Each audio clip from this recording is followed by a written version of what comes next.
ආයුබෝවන් කාලින ප්‍රවෘත්ති වාර්තාකරණයේ අංක 1 හරිදේ හරියට කියන සියත ප්‍රධාන ප්‍රවෘත්ති විකාශයයි මේ මම වත්සලා හෙට්ටිමුල්ල ප්‍රථමයෙන් පුවත් සිරස්තල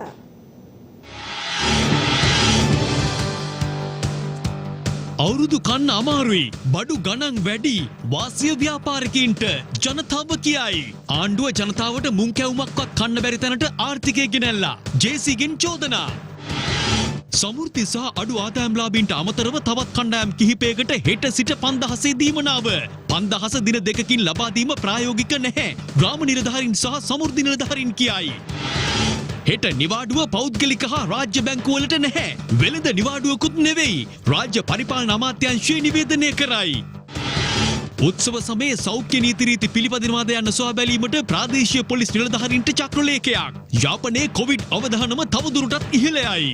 වයස අවුරුදු 60ට වැඩි පුද්ගලයන්ට කොවිෂීල්ඩ් එන්නත ලබා දීමේදී විධිමත් වැඩපිළිවෙලක් නැහැ. මහජන සෞඛ්‍ය පරීක්ෂකවරුන්ගෙන් චෝදනා. ජනවාරි පළමුවනදා සිට අද දක්වා රියානුතුරු වලින් 580කට වැඩි පිරිසක් මරුට දහසකට තුවාල වසරේ වැඩිම රියානුතුරු සිදුවන දින 10 ආරම්භයි අධිවේගී වැඩ පෙන්නූ තරුණයින්ට වැඩ වරදී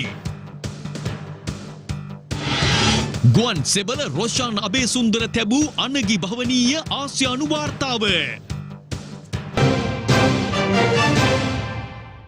ප්‍රථමයෙන් දේශීය පුවත් අලුත් අවුරුද්ද උදාවීමට දින දෙකක් ඉදිරිව තිබේදීත් මෙවන විට ජනතාව තමන්ට අවශ්‍ය බඩු බාහිරාදී මිලදී ගැනීම සඳහා නගරයට පැමිණෙමින් සිටිනවා. කෙසේ වෙතත් ජනතාව පවසන්නේ භාණ්ඩ මිල ඉතා ඉහළ බැවින් වාසිය ව්‍යාපාරිකයින්ට බවයි.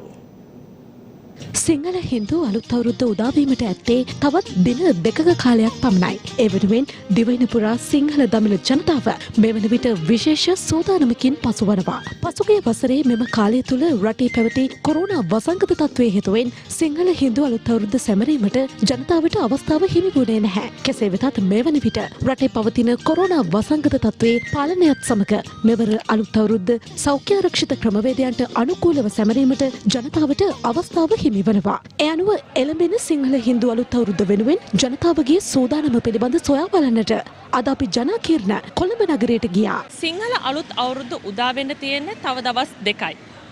සෞඛ්‍යාංශ සඳහන් කළේ සෞඛ්‍ය නීති රීති වලට අනුකූලව මෙවර සිංහල අලුත් අවුරුද්ද සැමරිය යුතු බවයි. හැබැයි එවැනි තත්ත්වයක් අපට දක්නට නොලැබීම ගැන ඉතා කනගාටුයි. ඒ කෙසේ වෙතත් ඉතා ජනාකීර්ණ ප්‍රදේශයක් වෙන කොළඹ කොටුවට අද අපි ආවා ජනතාව මෙවර සිංහල අලුත් අවුරුද්දට සූදානම් වෙන ආකාරය පිළිබඳව සොයා බලන්නත් වෙළඳුන්ගේ ව්‍යාපාර කටයුතු කෙසේද යන්න පිළිබඳව සොයා බලන්නත්.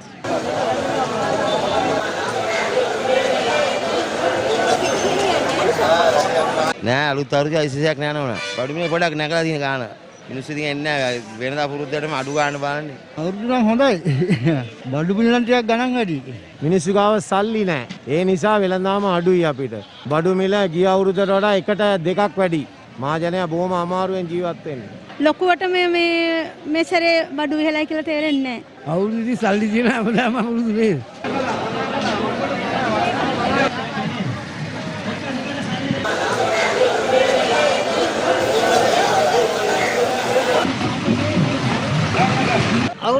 අවුරුදු හොඳයි.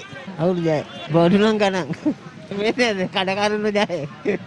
මුදා පාර පොඩ්ඩක් කියනවා වෙනඩ හොඳයි කියලා කියන්නත් බෑ. ඉස්සරහට තව කණ්ඩම් වෙද්ද දන්නේ. අඩුයි කියන්නේ අඩුවකුත් නෑ බලාගෙන යනකොට. ගිය අවුරුද්දට වැඩිය නම් මේ පාර වැඩි වගේ හිතෙනවා. උත්සව සමයට ගම්බිම් බලා යන මගේ ජනතාව වෙනුවෙන් විශේෂ බස් රථ සහ විශේෂ දුම්රිය සේවාවක් පසුගිය 9 වෙනිදා සිට ක්‍රියාත්මක කිරීමටද රජය පියවරගෙන තිබුණා. ජනතාව මේ වන විට සිංහල අලුත් අවුරුද්ද සැමරීම සඳහා ගම්බිම් බලා පිටත් වීම ආරම්භ කර තිබෙනවා. රජය පසුගිය 9 වෙනිදා සිට විශේෂ බස් රථ සේවාවක් සහ දුම්රිය සේවාවක් ආරම්භ කරනු ලැබුවා. ඒ සම්බන්ධයෙන් තොරතුරු සොයා බලන්න අද අපි කොළඹ කොටුව ප්‍රදේශයට පැමිණියා. බස් නම් මේ දවස්වල අවුරුදු හින්දා තියෙනවා. පස්සේ ඉතින් කොහොමද ඉදන්නේ නැහැ. බස් නෑ ගොඩක් අමාරුයින් තමයි.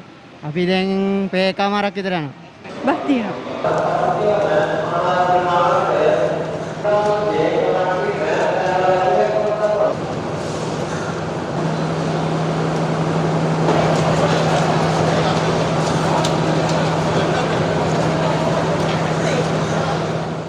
මේ අතර ප්‍රවාහන රාජ්‍ය අමාත්‍ය දිලුම් අමනුගම මහතා අද මහනුවර දුම්රිය ස්ථානයේ නිරීක්ෂණ චාරිකාවක නිරත වුණා.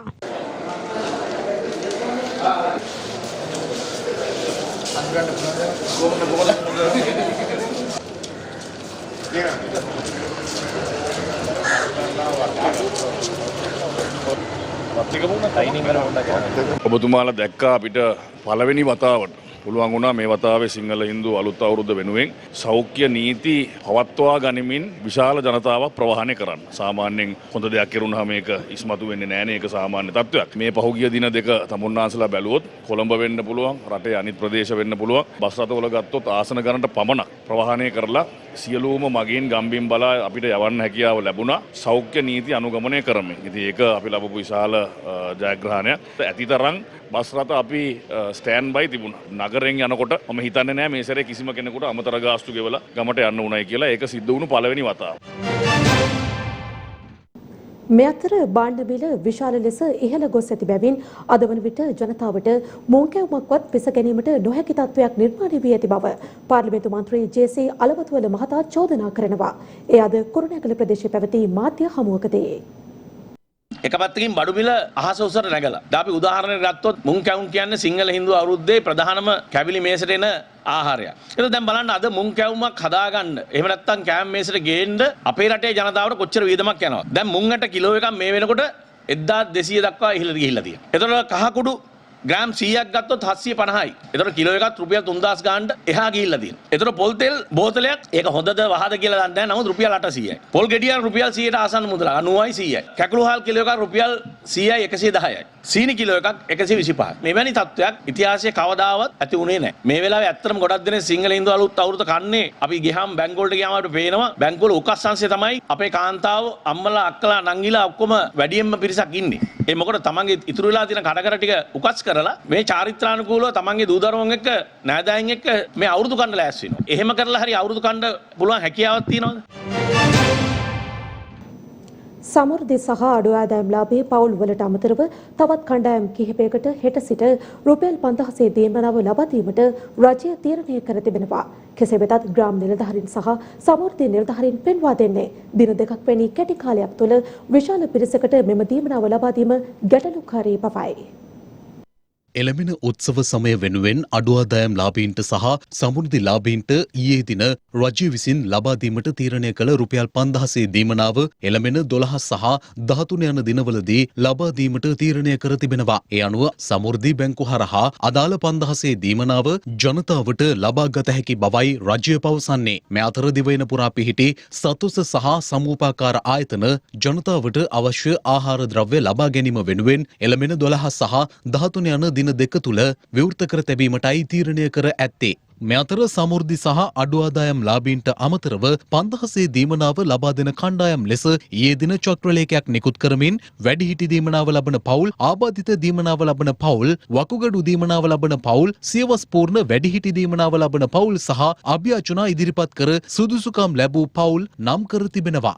ඒකම අපි කියන්න ඕනේ මේ අවස්ථාවේදී දීමනා කිහිපයක් එක පවුලකට ලැබෙනවා නම් ඒ කියන්නේ සමෘද්ධි දීමනාවට අමතරව තවත් දීමනා ලැබෙනවා නම් ඒ සියලු දෙනාම එක දීමනාවක් සඳහා පමණයි මෙම රුපියල් 5000 දීමනාම ලබද්දී සුදුසුකම් ලබන්නේ. එහෙනම් අපි තාම කඩිනමින් අපේ සමෘද්ධි බැංකු පද්ධතිය හරහා මෙම මුදල් ලබා දෙන්න අවශ්‍ය වැඩ කටයුතු කරනවා. අපි හෙට දිනේ වෙද්දී මේ මුදල් ලබා දීම ආරම්භ කරනවා. අපි උපරිම උත්සාහයක් ගන්නවා සිංහල හින්දු අලුත් අවුරුද්දට පෙර මෙම වැඩ කටයුතු අවසන් කරන්න. මේ අතර මෙලෙස 5000 දීමනාව දින දෙකකින් ලබා දීම ප්‍රායෝගික නොමැති බව සමෘද්ධි නිලධාරීන්ගේ සංගමය සහ ග්‍රාම නිලධාරීන්ගේ සංගමය අද මාධ්‍ය හමු කැඳවමින් ප්‍රකාශ කළා. මේ මුදල මේ වාණිජ්‍ය බැංකුව වලට ප්‍රේෂණය කරමින් පසුව අපිට සිද්ධ වෙන සමෘද්ධි බැංකුව විදියට ගිහිල්ලා අපේ බලාත්මක නිලධාරියා එහෙම නැත්නම් කළමනාකරු සහකාර කළමනාකරු ඒ වගේම ප්‍රජාමූල සමිතියේ ප්‍රජාමූල බැංකුවේ ඉන්නා වූ ඒ සභාපති හෝ ලේකම්වරයා ස්වච්ඡ සංවිධානය රැගෙන ගිහිල්ලා චෙක් පත්‍රයක් ලියාගෙන මේ නිශ්චිත මුදල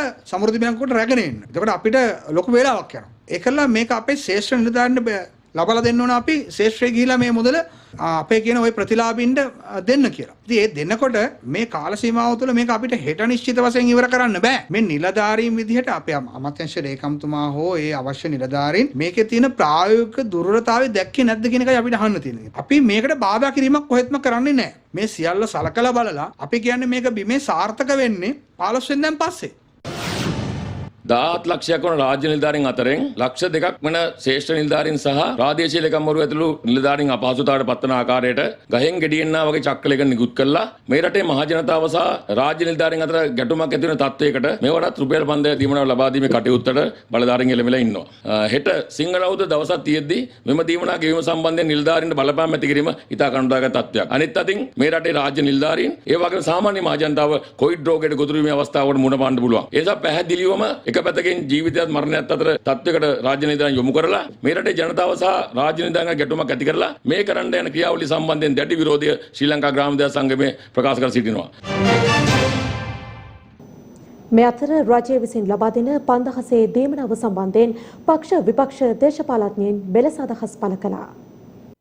මේ රටේ සමෘද්ධිලාභීන් අඩු ආදායලාභීන් වැඩිහිටි සහනාධාර ගන්න අය ඒ වගේම වකුගඩු ආධාර සඳහා ගන්න අය වගේ විශාල පිරිසකට රුපියල් 5000ක් හෙට දවසේ සිටන් ලබලා දෙන්න ආණ්ඩුව කටයුතු කරනවා ප්‍රාදේශීය ලේකම් කාර්යාල හරහා.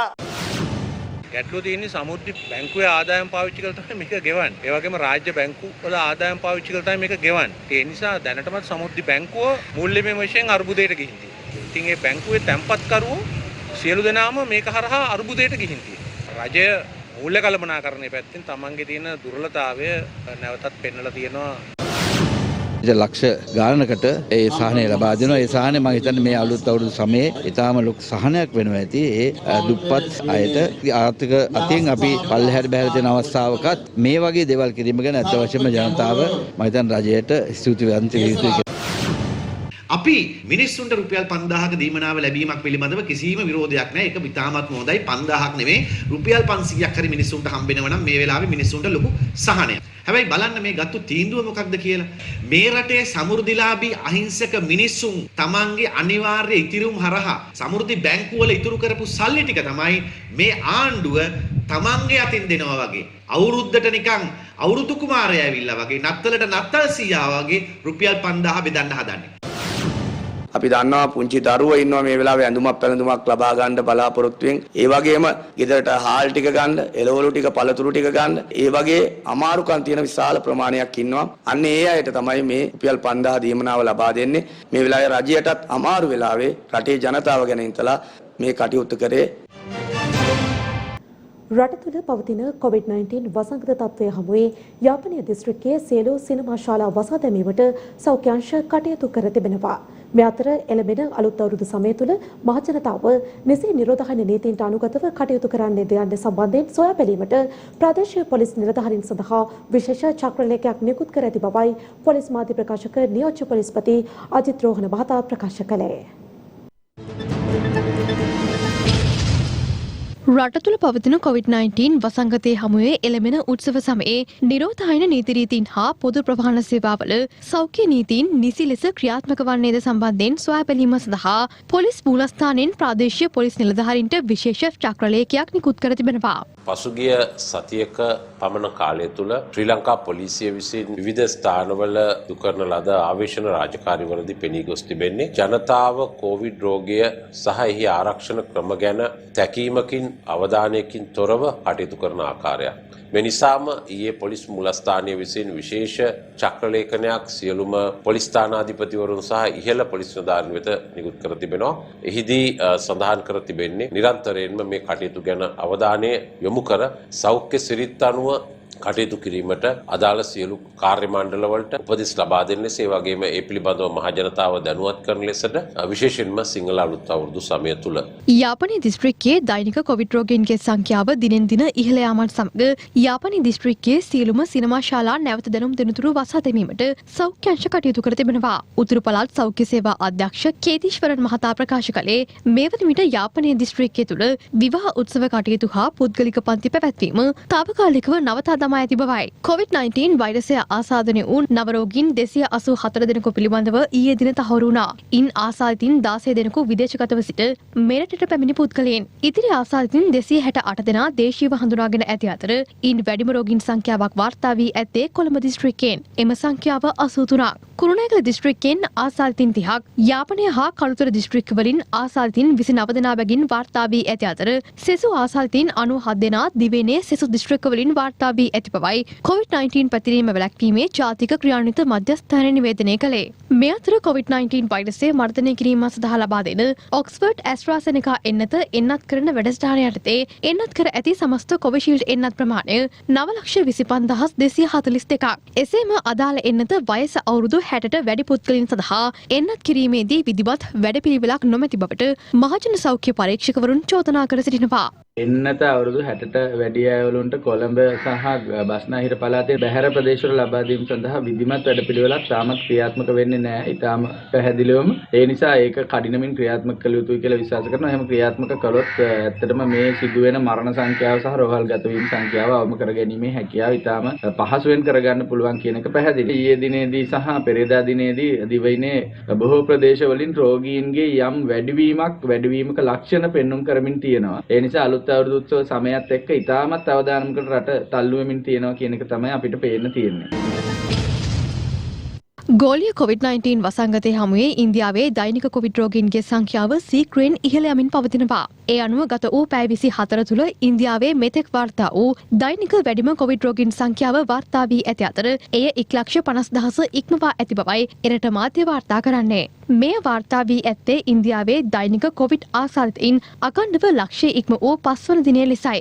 මේ අතර ඉන්දියාවේ තමිල්නාඩු ප්‍රාන්ත සභාවේ මැතිවරණයට ඉදිරිපත්ව සිටි කොංග්‍රස් පක්ෂ අපේක්ෂකයෙකු COVID-19 වෛරසය ආසාදනය වීමෙන් මිය ගොස් තිබෙනවා. තමිල්නාඩුවේ ශ්‍රී විල්ලිපූතුර අසුනට තරඟ පැති 63 හැවිරිදි මාධව රාଓ නැමැත්තා මෙලෙස මිය ගොස් ඇති බවයි එරට මාධ්‍ය වාර්තා කළේ.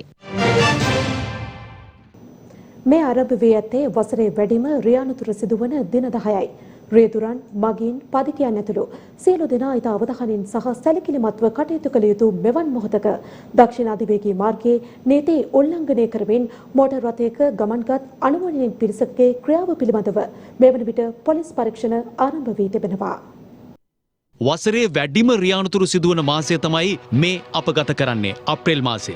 අප්‍රේල් මාසෙත් 10 වෙනිදා ඉඳලා ඒ කියන්නේ ඊයේ දවස් ඉඳලා 20 වෙනිදා දක්වා කාල සීමාව තමයි ලංකාවේ රියානුතුරු වැඩිපුරම සිදුවන දවස් 10 විදිහට හඳුනාගෙන තියෙන්නේ. මේ පසුගිය කෙටි කාලය තුල අපිට වාර්තා වුණු රියානුතුරුත් එක්ක බලන විට මේ කාල සීමාවේදී ඉතා භයානක තත්ත්වයක් නිර්මාණය වෙයිදෝ කියන සැකය මතුවී තිබෙනවා. සාමාන්‍ය දිනවලදීත් පසුගිය කෙටි කාලය තුල දිගින් දිගටම දිනකට පුද්ගලයන් 10ත් 15ත් අතර පිරිසක් රියානුතුරු වලින් ජීවිතක්ෂයට පත් වුණ නිසා වසරේ රියානුතුරු වැඩිම දින 10 තුල ඔබ සැලකිලිමත් නොවුනොත් ඊටම අභාග්‍ය සම්පන්න තත්වයකට මෙය පත් වෙන්නට පුළුවන්කම තිබෙනවා. පොලිස් සංඛ්‍යා ලේඛන වලට අනුව මේ වසරේ ජනවාරි මාස 1 වෙනිදා ඉඳලා අප්‍රේල් මාස 11 වෙනිදා දක්වා සිදු රියානුතුරු වලින් වටිනා ජීවිත 580කට වැඩි ප්‍රමාණයක් මහමගට බිලි වෙලා අවසන්. පුද්ගලයන් දහසක් පමණ රියානුතුරු හේතුවෙන් තුවාල ලබා තිබෙනවා. එයින් විශාල පිරිසක් තවමත් රෝහල්ගතව ප්‍රතිකාර ලබනවා. ඒ වගේම තවත් විශාල පිරිසක් පූර්ණ ආබාධිත තත්වයට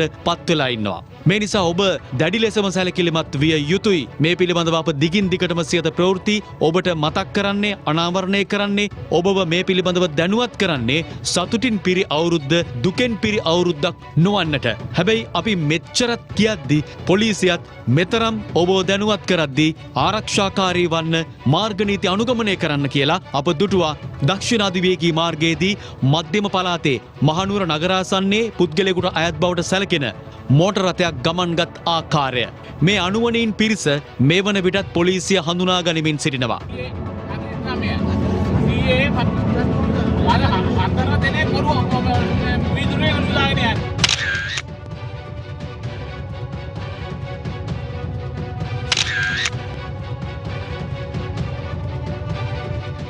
සිහිබුද්ධියෙන් සිටින පුද්ගලින්ට මෙවන් ක්‍රියාවක් කළ හැකිද? බලන්න කොතරම් ජීවිත ප්‍රමාණයක් මොවුන් අනුතුරේ හෙළුවාද? මාර්ග නීති පිළි නොපදින්නන් පිළිබඳව වහාම තොරතුරු ළඟම ඇති පොලිස් ස්ථානයට 119 හෝ 118 දැනුවත් කරන්න. අධිවේගී මාර්ගයේ අනාරක්ෂිතව ගමන් කරන මෝටර රථයක වීඩියෝ පටයක් සහ තවත් දර්ශන සමාජ මාධ්‍ය ජාල ඔස්සේ සැරිසරනු ලබනවා. විශේෂයෙන්ම මේ වාහනේ ගමන් කරන පුද්ගලයන් තමාගේ ශරීර කොටස් වාහනෙන් එළියට යොදාගෙන මේ ආකාරයට ගමන් කිරීම සිදුවන්නේ. කෙසේ වෙතත් මෙය මෝටර් වාහන පනත යටතේ මෙන්ම රටේ අපරාධ නීතිය යටතේත් වරදක් වෙනවා. මොවුන් කරන ක්‍රියාව මගින් තවත් තැනැත්තෙකුට අන්තරායක් සිදුවනවා. ඒ වගේම ඔවුන්ගේ ජීවිතයටත් අන්තරායක් සිදු වෙන්නට පුළුවන්. මාර්ගයේ අනාරක්ෂිත බව ඇති වෙනවා මෙන්ම මෝටර් වාහන පනත යටතේ අපරීක්ෂාකාරී නොසැලකිලිමත් ක්‍රියාදාමනයක්ද වෙනවා. මෙම වාහනේ අයිතිකරු මහනුවර නගරයේ ආසන්න ප්‍රදේශයක පදිංචිකරුවෙක්. මේ සම්බන්ධව අප විසින් විමර්ශනයක් ආරම්භ කර තිබෙනවා. ඒ තැනැත්තා බාරයේ මේ වාහනේ තිබෙනවාද නැතහොත් වෙනත් ආකාරයකට තවත් කෙනෙකුට ලියාපදිංචියකින් තොරව පවරා තිබේද මේ කරුණු ගැන මේ වන විට විමර්ශනයක් ආරම්භ කර තිබෙනවා. ශ්‍රී ලංකා ගුවන් හමුදාවේ ගුවන් නායක බට රොෂාන් අබේසුන්දර මහතා පෝප් සමුද්‍ර සන්ධිය තරණය කර නව ආසියානු පිහිනුම් වාර්තාවක් සහ නව ශ්‍රී ලංකා වාර්තාවක් පිහිටුවා තිබෙනවා. ශ්‍රී ලංකා ගුවන් හමුදාවේ නායක ගුවන් බට රොෂාන් අබේසුන්දර මහතා ඊයේ පස්වරුවේ නව ආසියාතික පිහිනුම් වාර්තාවක් පිහිටවීම සඳහා තලේපන්නාරම මුහුදු තීරයෙන් පිහිනුම් ඉසව්ව දියත් කළා. මම රොෂාන් අබේසුන්දර මගේ බලාපොරොත්තුව මන්නාරමෙන් ඉඳන් ඉන්දියාවේ ධනුෂ්කෝඩුවල පිහින ළඟට ලංකාවට එන්න බලාපොරොත්තුව පැය 35ක වගේ කාලෙකින් එන්නේ. මගේ අරමුණ සාගරයට ප්ලාස්ටික් පොලිතින් ඇතුල් කරන්න එපා කියලා ලෝකවාසී ජනතාවට පණිවිඩයක් දෙන්න. තලේපන්නාරමේ සිට ඉන්දියාවේ ධනුෂ්කොඩි වෙරළපළා පිහිනා යලි පැමිණීමට ඔහු ගත කර ඇත්තේ පැය 28යි විනාඩි 19යි තත්පර 43ක වාර්තාගත කාලයක්. මෙලෙස කිලෝමීටර් 59.3ක දුර පිහිනා ගොස් ගුවන්බට රොෂාන් අබේසුන්දර මහතා අද දින නව ආසියාතික පිහිනුම් වාර්තාවක් හා නව ශ්‍රී ලංකා වාර්තාවක් පිහිටවනු ලැබුවේ ශ්‍රී ලාංකීය නාමයට රන් සලකුණක් එක් කරමින්.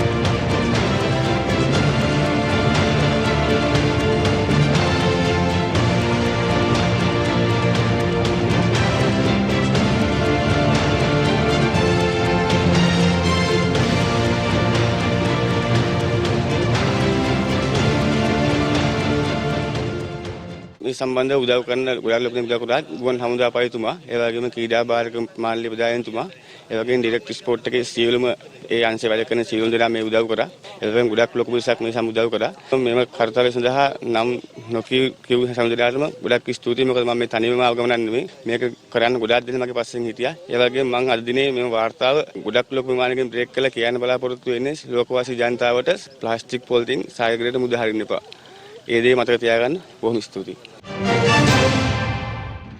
කෙරුළපන සිරි ඇලන් මැතිනරාමේ පැවති දානමය පින්කම සඳහා ජනාධිපති ගෝඨාභය රාජපක්ෂ මහතා සහභාගී වුණා.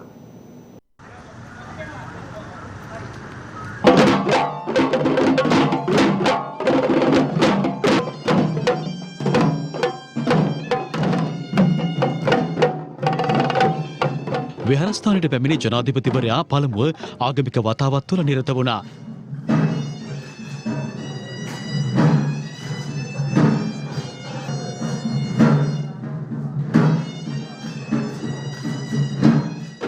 ඉන් අනතුරුව දානමය පින්කමට එක් වූ ජනාධිපතිවරයා මහා සංඝරත්නයට දානය පිළිගැන්වීම සඳහාද සහභාගී වුණා.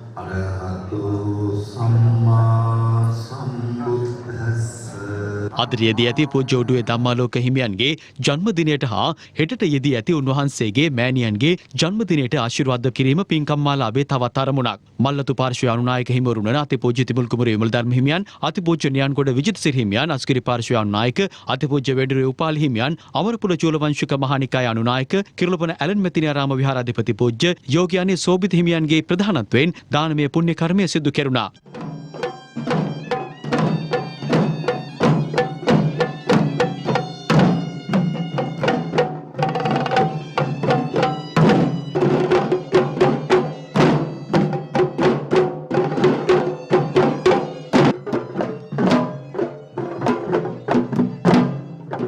මලතු පාර්ශ්වයේ අනුනායක අතිපූජ්‍ය තිමුල් කුමරු විමල ධම්ම හිමියන් ජනාධිපතිතුමා වෙත මෙහිදී සිහිවටන තිලිනයක්ද පිළිගන්වනු ලැබුවා. මහා සංඝරත්නය ඇතුළු මැති ඇමතිවරුන් හා රාජ්‍ය නිලධාරීන් රැසක්ද මෙම අවස්ථාවට එක්ව සිටියා.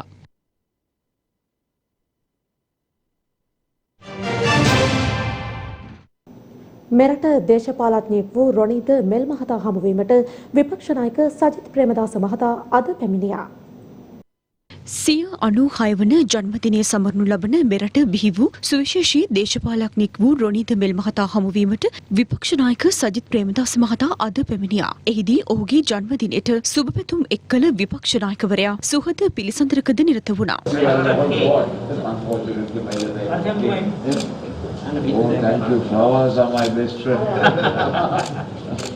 වර්තමාන දේශපාලන තත්ත්වය පිළිබඳව සිය අදහස් ඉදිරිපත් කළ රොනීල්ද මෙල් මහතා විපක්ෂ නායකවරයා ලෙස සජිත් ප්‍රේමදාස මහතාගේ ක්‍රියාකලාපය පිළිබඳව සිය දැඩි ප්‍රසාදය පළ කර සිටියා.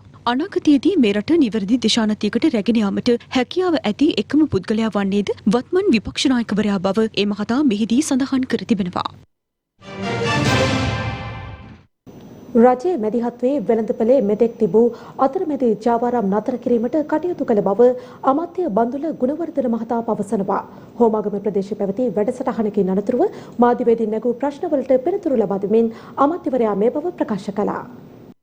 පාරිභෝගිකයන්ගේ තියෙන ප්‍රෝධනම තමයි දේශීය පොල් තෙල් විශාල ලෙස මිල ගිහිල්ලා. මේ පිටකොටු වෙන්න ජාවාරම්කාරයන්ගේ පොල් තෙල් විකුණ ගන්න බැරි වුණාට රුපියල් 600 අඩුවෙන් පොල් තෙල් තියෙනවා. අපි රජයේ BCC ආයතනයේ සතයක්වත් මිල වැඩි කරලා නැහැ. අපි කරන්නේ මේ රටේ මෙතෙක්කල් තිබුණ ජාවාරම් නැවැත්වීමනේ. රජයේ මැදිහත් වෙලා මේ වෙළඳ පොලේ මෙතෙක්කල් පැවතුණු අතරමැදි සූරා කෑම නතර කිරීම සඳහා රජයේ බරපතල ලෙස මැදිහත් වෙලා තියෙනවා. සාන මල්ල දෙන අවස්ථාවේදී රටේ සියලුම අය සාන මල්ලට විරුද්ධව පුද්ගලයෝ යොදවලා දෙවන්ත අද්භූත චෝදනා රාශිය සානමල්ලට නැගුවනේ. පොලිසිය හොයනවා මේ ප්‍රකාශන කරපු අය නෑ.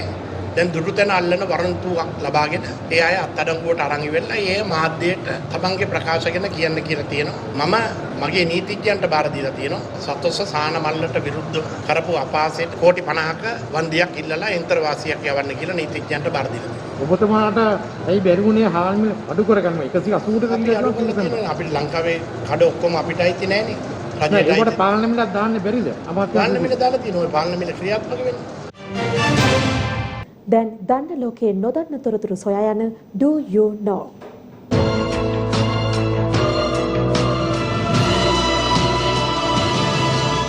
Do You Know?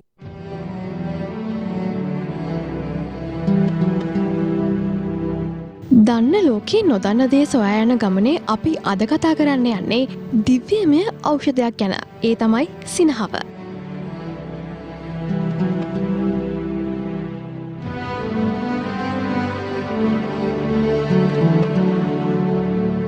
ඉපතුණු දවසේ ඉඳන් අපි මැරෙන මොහොත දක්වාම අපි හැමෝම hina වෙනවා. ඇත්තටම සිනාසීම මගින් වෙන්නේ ඕනෑම පුද්ගලයෙකුගේ මනෝභාවය වගේම ප්‍රතිශක්තිකරණ පද්ධතිය දියුණු වීම කියලයි පරීක්ෂකයින් සොයාගෙන තිබෙන්නේ.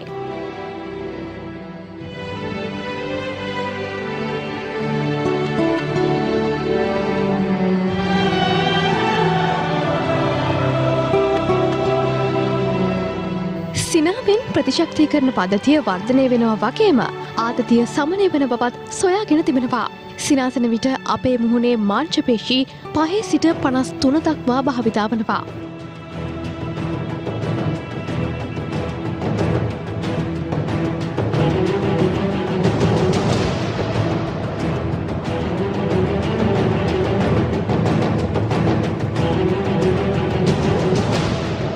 සිනාව ගැන කතා කරද්දී තවත් වැදගත්ම දෙයක් තමයි සාමාන්‍යයෙන් පිරිමි පාර්ශවයට වඩා කාන්තා පාර්ශවය බොහෝ විට සිනාසනවා කියන එක. ඒ වගේම ඕබිඩ් කම්පල්ට් විසින් සිදු කළ පරීක්ෂණයකින් හෙළි වී තිබෙනවා 70%ක් කාන්තාවන් මේකප් භාවිතා කරනවාට වඩා සිනාසන විට ආකර්ශනීයයි කියලා.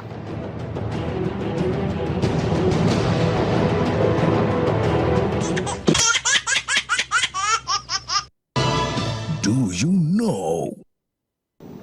දැන් රටවටා පුවත් කිහිපයක් කෙටියෙන්. මහරගම අපේක්ෂා රෝහලේ අධ්‍යක්ෂ වෛද්‍ය වසන්ත දිසානායක මහතා අභාවප්‍රාප්ත වී තිබෙනවා. රෝගී තත්ත්වයක් හේතුවෙන් ශ්‍රී ජයවර්ධනපුර රෝහලේ ප්‍රතිකාර ලැබමින් සිටියේදී ඒ මහතා අද අලුයම අභාවප්‍රාප්ත වූ අතර මිය යන විට 58 වන වියෙහි පසු වුණා.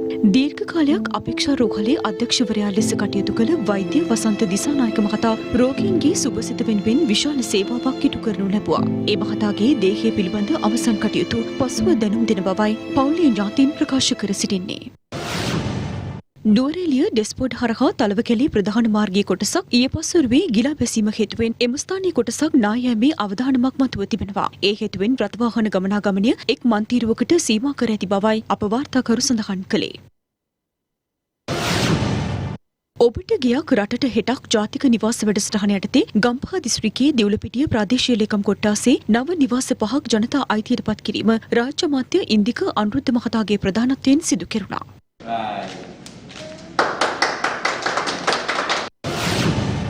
මතුපරපුරේ හුස්ම රැකගන්න යන මැයින් එක්සත් ජාතික පක්ෂය විසින් අද උද්ඝෝෂණයක් සංවිධානය කර තිබුණා. වර්තමානයේ රට තුළ සිදුවන වන විනාශයට එරෙහිව පැවති මෙම උද්ඝෝෂණය මහරගම තරුණ සේවා සභාව ඉදිරිපිටදී පැවැත්වුණා. හක්කපටස් ආහාරයට ගෙන සිටි ඇතෙකුට ප්‍රතිකාර ලබා දීම ගල්කිරියාගම ඉදිගොල්ලාගම් ප්‍රදේශයේදී සිදු කෙරුණා. හක්කපටස් ආහාරයට ගෙන සිටි එම ඇතා ඉදිගොල්ලාගම දමුණ කැලේ ප්‍රදේශයට පැමිණ සිටියේදී කලාවෙව ජාතික උද්‍යානයේ නිලධාරීන් විසින් සොයා ගනු ලැබුවා. ඒත් සමගින් සියත ප්‍රධාන ප්‍රවෘත්ති විකාශයමින් නිමවට පත්වනවා. සවිස්තරාත්මක තොරතුරු සඳහා පිවිසෙන්න www.siyathnews.lk අපගේ වෙබ් අඩවිය වෙත. අපි නැවත ඔබ හමුවන්නේ රාත්‍රී 9:35ට අපගේ රාත්‍රී ප්‍රවෘත්ති විකාශයෙන්. ඔබට සුබ සන්ධ්‍යාවක්. දිනපතා අලුත් වීඩියෝ සහ ප්‍රවෘත්ති නැරඹීමට ඉහත බටන් එක ක්ලික් කර සියත TV සබ්ස්ක්‍රයිබ් කරන්න.